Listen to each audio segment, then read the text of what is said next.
Hey everybody, how's it going? It's Ginger on Wheels here, and I'm here with my buddy Scott. He's a longtime scooter enthusiast friend of mine. We used to ride go-peds back in the day, like little tiny gas-powered scooters.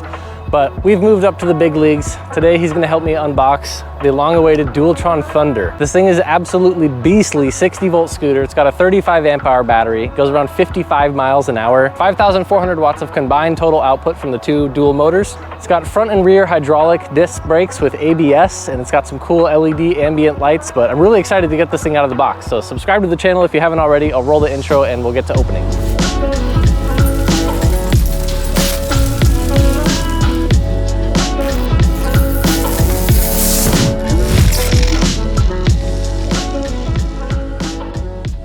Okay, here he goes. Digging into the Dualtron Thunder. Today we're gonna see exactly what you get in the box when you buy this beast of a scooter. Huge shout out to Vora Motors for providing this scooter for review. Gonna absolutely check this thing down to the nuts and bolts and gonna compare it against the Cobble Wolf King and the Dualtron Storm and the Weeped FS. Do some racing. Dualtron Thunder. So it comes with a full color manual, looks like. So on top of having the standard Mini Motors throttle controller, it looks like it comes with an actual LED remote for the ambient lighting. Let's go ahead and get this thing out of the box. We are in a park, and I expected this thing to just be smashed all the way to the ground. So I brought a little vacuum. I guess I'll be on vacuum duty. I'll get the thing out of the box here. Okay, so we pulled these two huge pieces of styrofoam off the top, got the stem folded up, sucked up most of the foam with the vacuum, but this is what you see when you take the foam off. This deck is massive, like truly. This is a cruise ship of a deck. I don't like that it doesn't have a rear foot plate, but we're gonna lift this thing out of the box now. Oh, yeah. Gonna do a time lapse of the vacuum. Well, pretty surprisingly, all that's in the box is just the scooter and this other little small box, which I'm guessing has the charger and the LED remote. Wait, I lied completely, I'm a liar. LED remote and other half of charger. So what's in this box? Okay, so this is just the charging brick half that plugs into the scooter. This is the half that plugs into your wall, along with the, oh, they give you a little multi-tool. This is a latch bracket for the rear here, it looks like. So you can fold the scooter down, clamp it onto this piece, and then the LED remote. And that's it. So I'm gonna screw this latch bracket on with the provided tool, put the charger and the box and all this in my car, and hope that there is some sort of charge, because I really want to ride around with Scott here. Be a fun little ride. Scott's doing his part. Okay, so I've got the charger here all put together, the LED remote, this tool, which I use to put the clamp piece on the back here. It goes like this, so the hook sort of goes like that. So this way, when you fold the bars down, it clips into the clamp in the back there, and you can actually pick the scooter up like this. So I had seen this sort of rubber grommet piece on this Dualtron Thunder and the Ultra and the Dualtron Storm, and I always assumed it was some sort of new fang-dangled suspension on the stem here, but it looks like it's just some sort of rubber grommet to protect this thing from mud and debris, because this is the shaft with the folding mechanism, like this column piece slides up and down in here, and they're making sure you don't get any mud and debris in there. So no suspension here, but we do have the signature Dualtron front and rear replaceable brick bushings. They have soft, medium, and hard ones. They do wear out after a while, but this is allegedly the best suspension on any scooter, so excited to try that out. Okay, so included in a small bag are these 4 rubber caps, and as we all know, they're just lug nut covers. They go over the 18mm lugs that go for the wheels on the left and right side. They're pretty hard to get on, but they do pop off easily, so I recommend putting a little dab of super glue on here before you put it on. The handlebars are really straightforward. They just clamp together with these little clamps, and this thing is spring-loaded, and then the bar folds down like that. So to put it together, you just go like that, and then put the clamp like that, and we're done. And a separate charge port for the LED lights, and then there's 2 charge ports back here, which you can fast charge the scooter at like 10 or 15 amps. I'm sure that's no problem. We got nut hydraulic brakes, better than the Zoom. The Mantis Pro SE has Zoom hydraulic brakes, but in my opinion, the nut is much better. They're like modulated feeling. You can feel them click. So I'm using this tool to adjust the throttle and the brakes here, and I'm noticing it's like a lot higher quality than the standard mini tool that you get with scooters, and it's actually Dualtron branded. It explains it. It feels really solid, so props there. Keep this thing. All right. I got my throttle and my brake adjusted now. We should be good to go here. Oh man, I'm so used to putting my foot on some sort of back footrest I don't have on the scooter. And surprisingly, the little clamp to clamp the handlebars on is right where my foot wants to go. It clamps over the deck.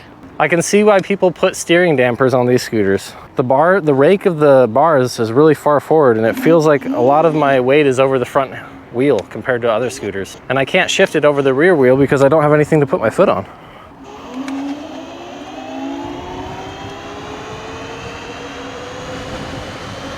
Really smooth acceleration. It's got that Mini Motors Dualtron thing. Yeah, this thing needs a steering dampener, crazy. Or damper. I can feel the bars, they kind of just want to go like this when I slow down. I've never ridden a scooter that wanted to do that so bad. But God, does it feel solid otherwise. I love how wide the deck is. I just don't even have to think about where my feet are at all. Like they're on the deck. You can see when I'm standing, the bars are like 5 inches from where my waistline is. And that's just a lot closer than it is on other scooters. So it makes me wobble a little bit more. The huge and most obvious advantage to this scooter though is the build quality. Like I can tell just by adjusting these things, they use stainless high quality screws. They're not gonna strip on you. And these things last too. These are the scooters that last thousands of miles. Oh, I left my hazards on the whole ride. It's funny. When you push the lights button, I'm sure there's different modes with that little remote, but out of the box, the hazard lights come on along with the Dualtron LEDs. Like you get 2 blinkers in the back.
After having ridden both of them, I have to say I prefer the Mantis. Like it's the taller bars make a huge difference for me. It's pretty hard. How tall are you again? I'm 6'4", so having this taller bars means a lot.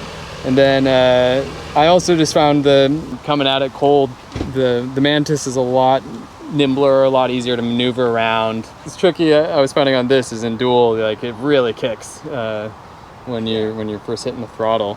And then the Dualtron was fun. I mean, it was kind of crazy when we were riding out on the tarmac over there. Yeah, it just keeps going. Like you hold down the throttle and you're just like, oh my God, when's it gonna like flatten out? And no, it just keeps pulling you along, which is pretty fun. But yeah, definitely, you know, actually what was throwing me off too, without having like the thing on the back of the scooter, like over the wheel. Yeah. Like I didn't know where my feet were on the deck intuitively. I didn't know how far back. It's hard to get a reference of where you are. Yeah, I was actually kind of thankful to have the clip that the handles attach into, because that like at least you could feel that on your foot and be like, oh yeah, that's where I am. All right, there you have it, ladies and germs. A nice little ride on the Mantis and the Dualtron Thunder. The Dualtron definitely stomps in the power and drivetrain, but I think the Mantis is a little more fun just for a short-term cruiser. So if you're really in it for the speed and power, the Dualtron Thunder has it beat, no doubt. But the Mantis is definitely a good option too. Stay tuned to the channel. I will be comparing this Dualtron Thunder to the Dualtron Storm and the Cabo Wolf Warrior and the Cabo Wolf King. So lots of cool videos and content to come. But thanks for sticking through to the end. I'll see you guys next time.